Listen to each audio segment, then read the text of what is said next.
할렐루야. 쏟아지는 비 때문에 오시느라 고생 많으셨죠. 하나님께서 이 시간 베푸시는 은혜는 지금 쏟아지는 그 비보다 더욱더 강력하게 우리 가운데 임하실 줄 믿습니다. 오늘 우리는 종말을 살아가는 성도의 삶이란 제목으로 말씀을 함께 나누고자 합니다. 다니엘서의 마지막 장인 12장의 초반의 말씀은 우리에게 분명한 종말이 올 것임과 그 종말에 대한 성도의 자세에 대해서 이야기하고 있습니다. 오늘 본문 말씀 1절에서 성경은 분명히 말씀하십니다. 그 마지막 때에 아무도 겪어보지 못한 무시무시한 큰 환란이 닥칠 것이라고 말씀합니다. 그것은 곧 세상이 끝나고 심판의 날이 올 것을 이야기하는 것입니다.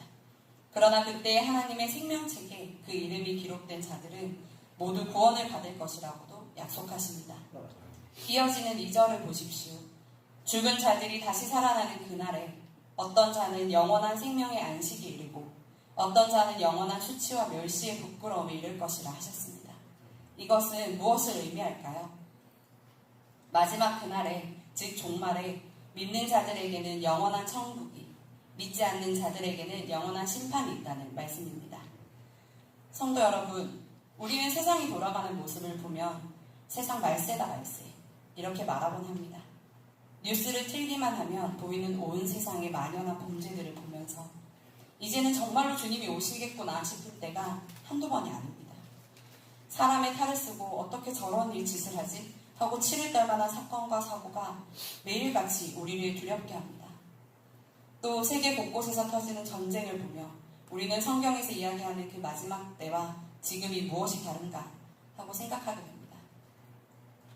여전히 세상 구석구석에서는 먹지 못해 굶주려 죽어가는 사람들이 있고 복음을 전하거나 복음을 지키려는 자들의 목숨을 위협하는 세력들이 있습니다. 또 이번 베네수엘라에 닥친 큰 지진을 보십시오. 사람의 힘으로는 어찌할 수 없는 거대한 자연재해 앞에 우리는 무력감을 느끼며 이제는 정말로 이 세상의 끝에 다다르지 않았나 하는 생각을 하게 됩니다. 사랑하는 성도 여러분, 종말은 반드시 옵니다.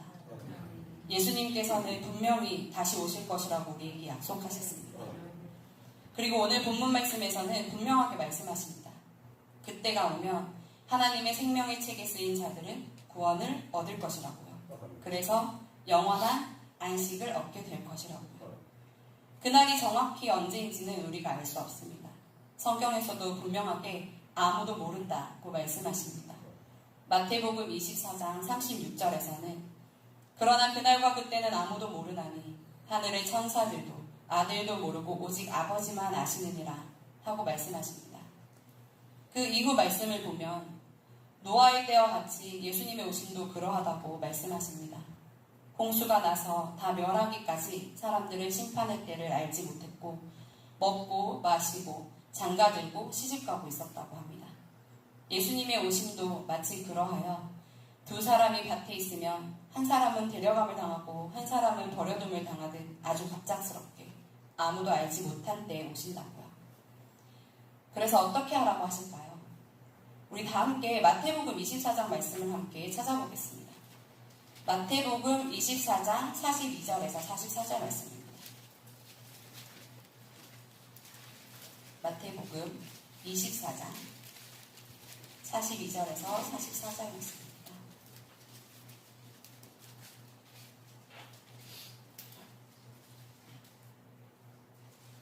우리 같이 한번 읽어보실게요. 시작. 그러므로 깨어있으라. 어느 날에 너희 주가 임할는지 너희가 알지 못함이니라. 너희도 아는 바니 만일 집 주인이 도둑이 어느 시각에 올 줄을 알았더라면 깨어있어 그 집을 뚫지 못하게 하였으리라. 이러므로 너희도 준비하고 있으라. 생각하지 않은 때에 인자가 오리라. 아멘. 사랑하는 성도 여러분, 종말은 하나님의 영역입니다. 우리는 그날이 언제일지 전혀 알 수 없습니다. 그러나 우리가 분명히 아는 것은 방금 읽은 말씀처럼 우리는 그날이 언제 올지 추측을 하거나 두려움에 떨고 있을 것이 아니라 깨어 있어야 합니다. 생명책에 기록된 자는 구원을 얻는다 하신 그 말씀을 믿고 그날이 언제가 될는지는 알 수 없으나 예수님 다시 오실 그 심판의 날이 올 때까지 생명책에 기록된 자라는 정체성을 가지고 이 땅을 살아가야 한다는 사실입니다. 그렇다면 생명책에 기록된 자로서의 성도의 삶은 과연 어떠해야 할까요?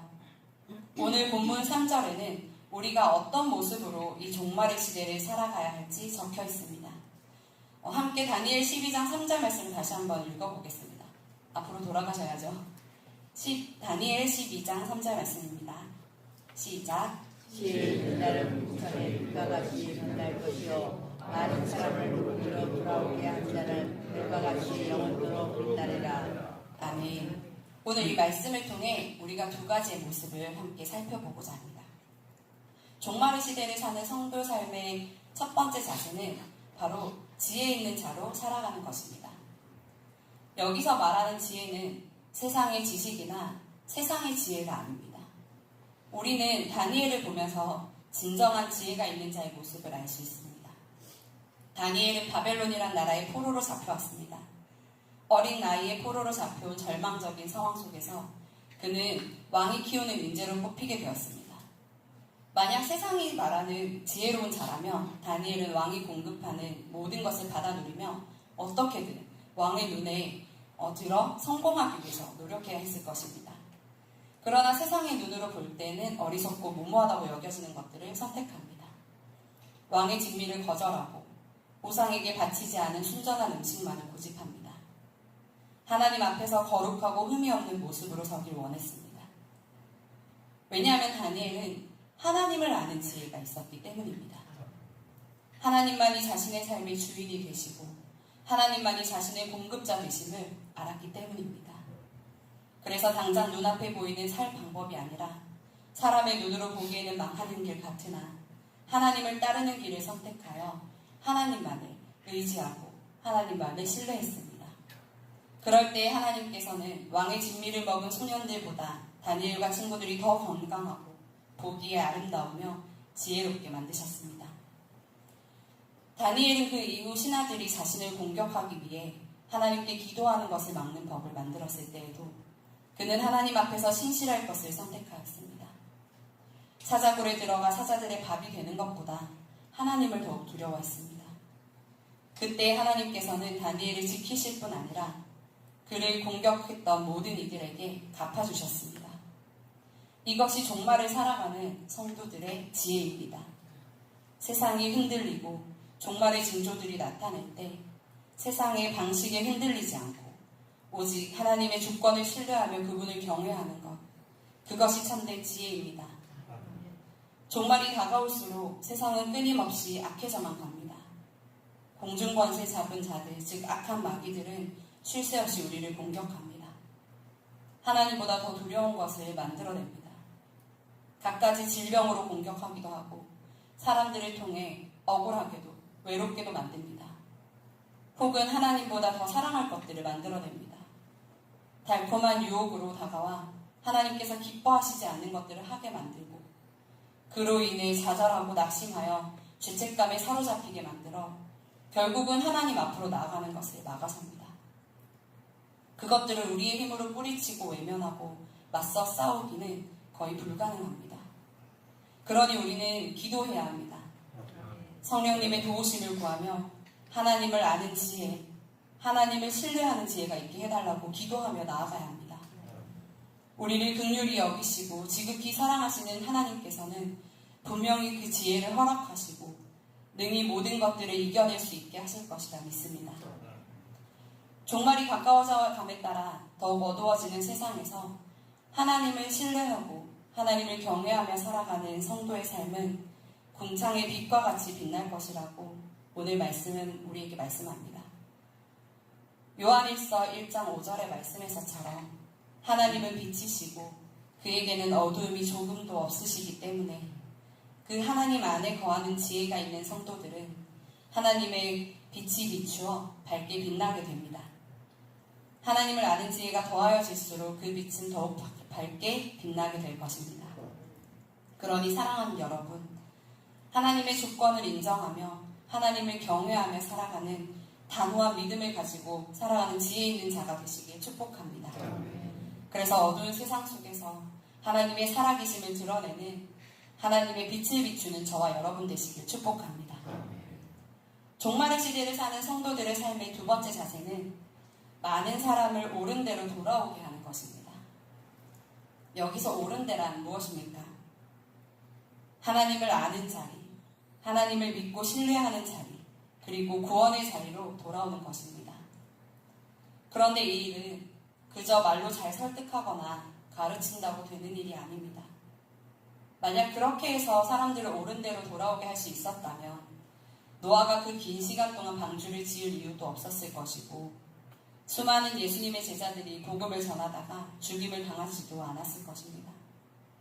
사람들은 우리의 논리나 바른 말, 옳은 말을 듣지 않습니다. 우리의 삶을 봅니다. 우리는 옳은 대로 불러올 것이 아니라 옳은 데서 살아내야 합니다. 다니엘은 결국 사자굴에 들어갔습니다. 사람들은 그의 무모함과 고집스러움에 고개를 저었을 것입니다. 그러나 끝내 그를 사자굴에서 건져내신 살아계신 하나님을 보았을 때, 그의 삶으로 전능하신 하나님을 증명해냈을 때 결국 왕과 온 백성이 하나님 앞에 무릎을 꿇고 하나님을 찬양했습니다. 사랑하는 성도 여러분, 이것이 우리의 사명입니다. 우리가 직장에서, 가정에서, 그리고 우리 이웃들 사이에서 어떻게 살아내느냐가 중요합니다. 세상이 우리를 핍박하고 우리를 사자굴과 같은 위기로 몰아넣을 때 우리는 불평하는 대신 하나님을 신뢰하며 다니엘처럼 하나님께 기도해야 합니다. 우리의 삶 속에서 하나님을 의지하는 그 담대함이 드러날 때 우리 주변의 사람들이 우리의 삶을 통해 살아계신 하나님을 보게 될 것입니다. 그래도 어떻게 살아내야 한다는 것인지 이해되지 않는다면 우리 예수님을 생각합시다. 예수님께서는 죄가 없으심에도 불구하고 우리의 죄를 대신해서 십자가에 못 박히셨습니다.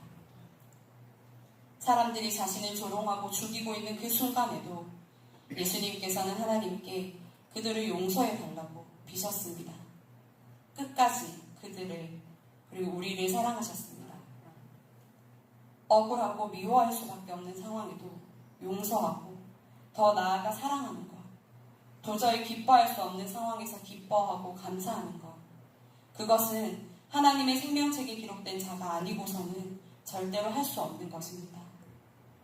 우리를 구원하여 주심에 갚을 길 없는 그 은혜를 늘 기억하며 삶으로 그 감사를 살아내어 하나님의 살아계심을 증명해내므로 많은 사람을 옳은 대로 돌아오게 하는 저와 여러분이 되시길 축복합니다. 그렇게 많은 사람을 옳은 길로 인도한 자에게 하나님은 별과 같이 영원토록 빛나리라고 약속하셨습니다. 별은 어떤 복을 의미할까요? 이는 세상의 유한한 명예와는 비교할 수 없는 영원한 영광의 상급을 의미합니다.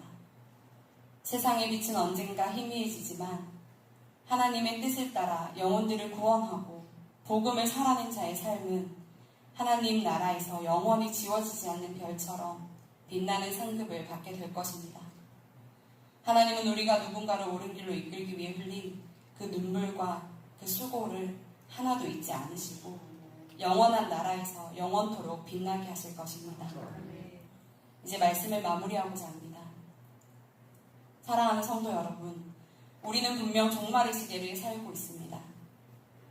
부디 오늘 우리의 하루가 다니엘의 결단처럼 하나님을 아는 지혜로 충만하고 우리의 삶이 누군가를 하나님께 인도하는 빛이 되기를 소망합니다. 비록 지금은 우리 삶이 사자굴처럼 어둡고 험난하게 느껴질지라도 우리의 시선을 하나님께로 고정합시다.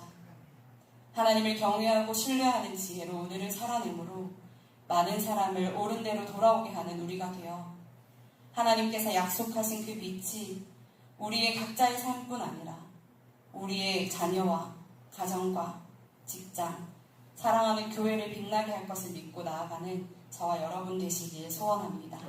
기도하겠습니다.